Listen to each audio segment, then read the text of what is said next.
Hey family, welcome to How Love Works, where we talk about the principles for lasting love. I'm Arnel Williams, and I want to talk to you today about something that a lot of women deal with on a daily basis, especially those who are in current relationships right now. I want to talk to you about something that Donald Trump brought up.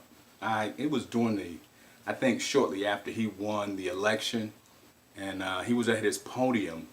And one of the things he talked about quite a bit and quite often was how the news were trumping up a lot of fake news. And so I thought it would be apropos today that we talk about an issue that is pretty common in, I guess you would say, dating partners. A lot of people deal with this issue, especially women. And the issue is fake love. My question today is, how do you know when you're dealing with fake love? How do you know when you're dealing with the signs of fake love? Well, this is not really going to be one of those long, drawn out type of videos that you're used to me talking about. This is going to be kind of short and sweet. First of all, one of the signs you're going to notice when you're dealing with fake love and you're dealing with a guy who supposedly loves you with all his heart, mind, soul, and strength, one of the things you're going to first find out is that this brother has no interest at all in understanding your needs, wants, desires, or even cares about any of your values. He has none. He doesn't care at all. The brother is totally self-centered. That's how you know right there. He is not interested in having a real lasting, loving relationship with you. He is too much in love with himself. But the reason a lot of times these individuals most often are able to maintain their charade is because the women they're in relationships with have placed them on a pedestal. Oftentimes, women put men on pedestals so that they have backed themselves in a corner, in a sense, where they have placed this guy on a pedestal and they've given him a title like he's the one, or he's my man and I've been waiting on him, he's my soulmate. All these things. Nah, he's none of the above. He's just a player. And what he's doing is showing you the signs of fake love. It's not real. It's just artificial. That's number one. He shows no interest in getting to know you or understanding your needs, your wants, your desires, your expectations, or your values. He's not interested in anything relative to your family, your friends. He doesn't want to be a part of your world. He's not even interested in anything relative to your world. That's just number one. Number two, he doesn't want to make any plans in advance with you, ever. Ever. Matter of fact, if you wanted to try to help him to prioritize you a little bit more, because in your mind you're thinking, well, if this man is making plans in advance, he's thinking about me. I'm on his mind. I'm a priority. I mean, that just a logical extension. It makes sense, right? If he's if he's really in love with you, it makes sense. If he really cares about you, it makes sense. But he doesn't. It's fake love. He don't care. So when you bring the issue up and you say, babe, it would be nice if you would plan a couple days ahead of time so that we can go out, what he'll probably tell you is, I live in the moment. You ever tried it? That'll be his response. It sounds kind of coy to me, but that's the world we live in. And again, one of the reasons why many women accept that nonsense is because they don't want to make waves.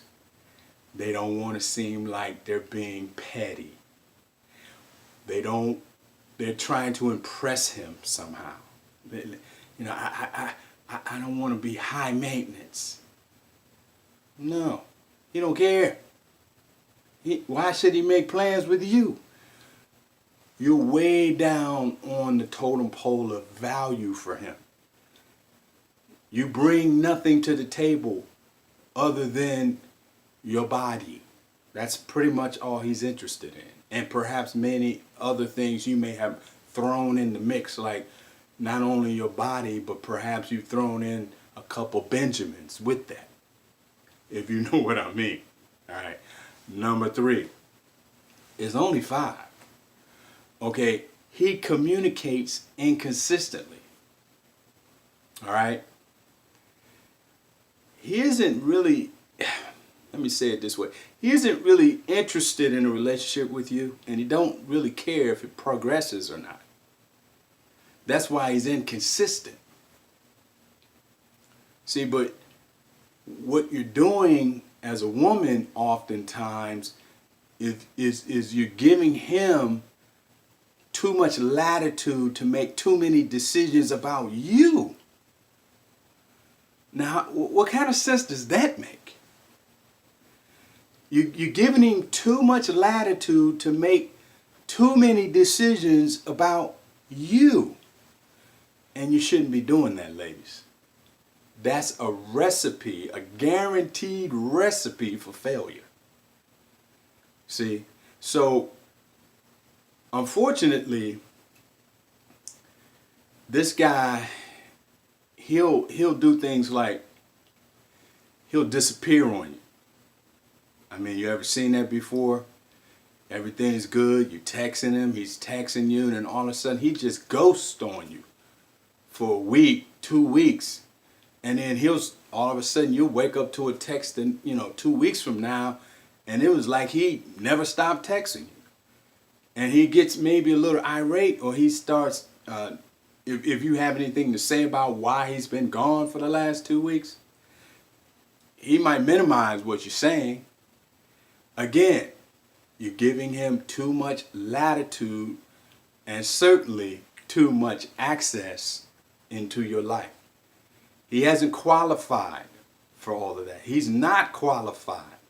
That brother should be on probation. Any man that comes into your life should be on probation until he has proven otherwise. That's just me. That's how I talk to my daughters.